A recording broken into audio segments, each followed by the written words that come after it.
Well, since Russia invaded Ukraine back in February, many Western countries moved to support Ukraine in whatever way they could. They did this without stepping foot in the country essentially, but by supplying weapons and military equipment, sanctioning Russia and its people, and publicly condemning Putin's actions. However, some countries were noticeably quicker than others to take action against Russia. So how has Germany's relationship with Russia and Ukraine changed over this time? Senior Fellow Jacob Kirkegaard from the German Marshall Fund joins me now to talk about this. Jacob, I really appreciate your time today. Thank you for joining us on Ticker News. Now, when we look back to the beginning of the invasion, Germany's relationship with Russia in regards to the Nord Stream 2 pipeline immediately came under fire, which we know, of course, was the pipeline running from Russia to Germany through the Baltic Sea. In your opinion, did Germany act quick enough here to condemn Russia's actions in Ukraine? And what more or could be done now? Well, I think rhetorically they moved very fast, but obviously when it came to actually difficult economic decisions, such as, for instance, abandoning Nord Stream 2, and as we're experiencing right now, continuing to haggle with other EU members about imposing energy sanctions on oil and gas trade with Russia. Germany has clearly been among the laggards in the EU, and their actions or lack thereof, certainly in my opinion, has left much to be desired. So that's one area where I think the German government should move much faster, simply weaning itself off imported oil and gas from Russia. And then there is the issue of weapons. Also there, I believe Germany was slow. It took Chancellor Scholz quite a number of weeks to convince his own reluctant Social Democratic Party to approve this. So the delivery of heavy German weapons, including tanks and artillery, has only started very recently, which again, in my opinion, was too late. But we now have started. So that's certainly tangible progress. Yes, while some have condemned Germany's lack of action, I guess, and the speed at which they did so, they have now announced they're sending more support. German Chancellor Olaf Scholz is considering sending artillery systems over to Ukraine now.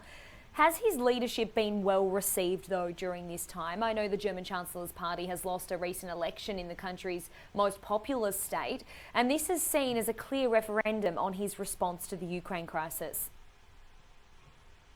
Yeah, I think there's no doubt that certainly German voters in North Rhine-Westphalia, which is the most populous state in Germany, gave his party a solid drubbing over the weekend, handling instead victory to the opposition CDU party, and ironically, the coalition, the Green Party, which is part of his own coalition, but noticeably a party that is much more critical of Germany's role and economic collaboration with Russia, and much more positive towards cutting off energy ties to Russia and supplying Ukraine with weapons. So certainly German voters have expressed their dissatisfaction with Chancellor Scholz's lack of leadership on this issue.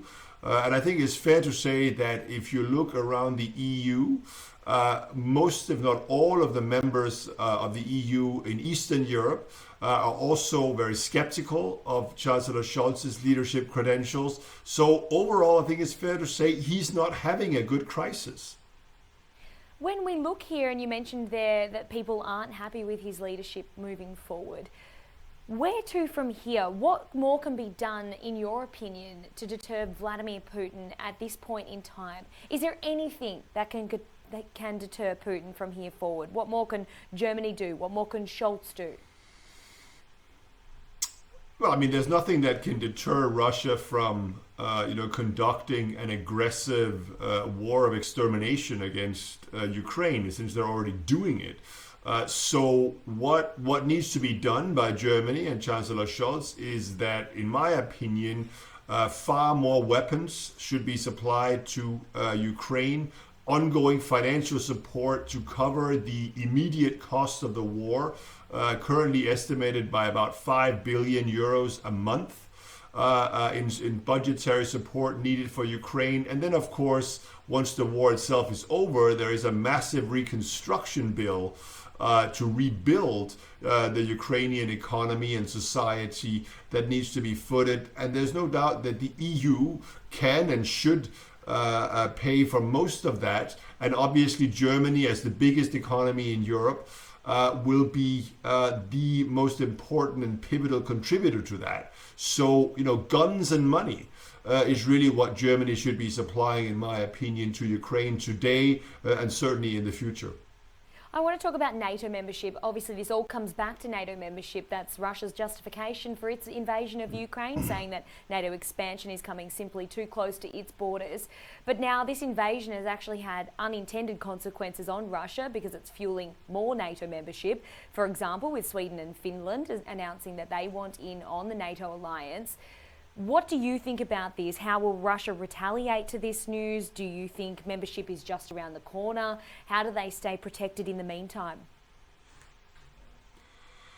First of all, I completely dismiss the Russian claim that this was about Ukraine's NATO membership or not.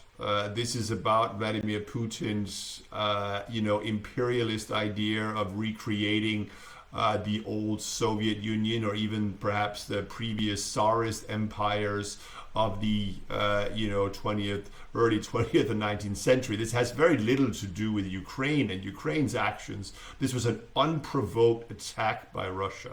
And against an unprovoked attack on a smaller neighbor, there's really only one thing that smaller neighboring countries to Russia can do, which is to join defensive alliances such as NATO and gain strength in numbers, and of course, ultimately through the military support of the United States. That's what we're seeing now with Finland and Sweden. And I would certainly expect both countries to become fully fledged members of NATO in just a matter of weeks. Current diplomatic issues regarding Turkey and other countries that may object to this, I believe will ultimately be solved in the coming days. So Sweden and Finland will become members of NATO very soon. Okay, and lastly, before we wrap things up, the former German leader Angela Merkel was known for speaking Russian and keeping diplomatic ties with Russia's Vladimir Putin. It was also during her term that Germany stepped up its energy links to Moscow and kept its national defence spending to a minimum. In many respects, she leaves a wonderful legacy behind, but has this war tarnished that? Oh, there's no doubt about that. Basically, the economic strategy that she embraced for Germany, which, among other things, as you mentioned, including very close energy ties to Russia, a very close economic relationship, if not dependency on Russia, certainly on China, is now coming under very serious scrutiny. And rightfully so, because it's very clear that those people, and there were many in Europe, the United States, and from around the world, that warned Chancellor Merkel and many diplomatic and political leaders in Germany against energy dependency to Russia. They were right, and Germany was wrong. Angela Merkel was flat out wrong in her strategy. And now German industry is going to have to pay a very significant price, in my opinion, to weaning itself off low-cost energy from Russia. And essentially, and by extension, also its market dependency on China. Chancellor, the bill, if you like, of Chancellor Merkel's failed economic engagement strategy with Russia and China are ultimately coming due now. Jacob, thanks for your time and analysis on this. Really appreciate it. My pleasure.